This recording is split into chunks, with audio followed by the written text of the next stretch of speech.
You're in front of Phare du Cosmos, a work commissioned to the Quebec sculptor Yves Trudeau for Expo 67. During Expo, the sculpture is installed on the Plaza of the Universe, a few meters from here. Today, Phare du Cosmos is silent and it is motionless, but it was not always that way. C'était une sculpture audio-cinétique. It was an audio-kinetic sculpture. Its parts moved, it emitted sounds. It reflected the fascination of the era for space exploration and the use of new technologies in art. Technologie dans les pratiques artistiques. Step closer to the sculpture and take the time to watch and listen. If there was music in the universe, this is what Yves Trudeau would have heard.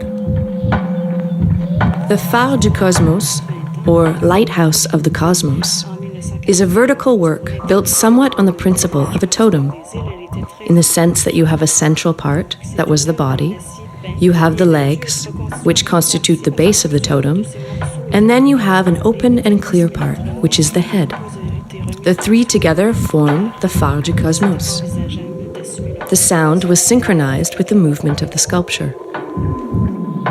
He orchestrated these sounds with the help of an experienced technician from Radio-Canada.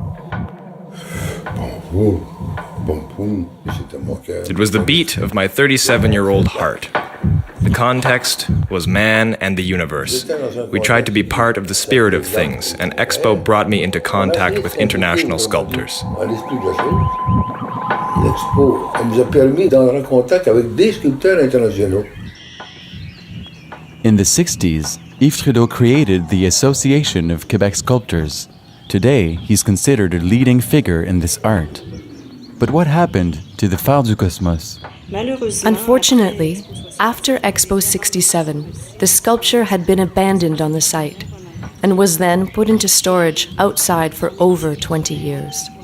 When we found it in 1991 and wished to integrate it into the new development of the Parc des Îles, the Phare du Cosmos was far too damaged. This work of painted steel had to be reconstituted as many of its pieces were beyond repair. The electronic mechanisms were not put back into working order, as it was not possible to preserve them outside with the climate that we have in Montreal. Avec le climat qu'on connaît à Montréal. Now have a look at the map of the circuit. Go back towards the bridge, keeping on the left-hand side of the path.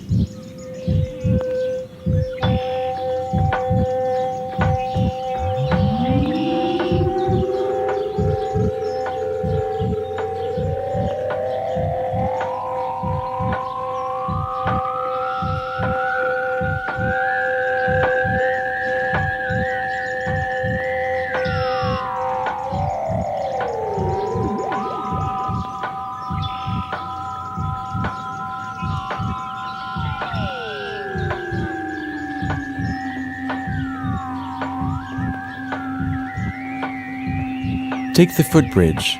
It leads you directly to the Pont des Îles.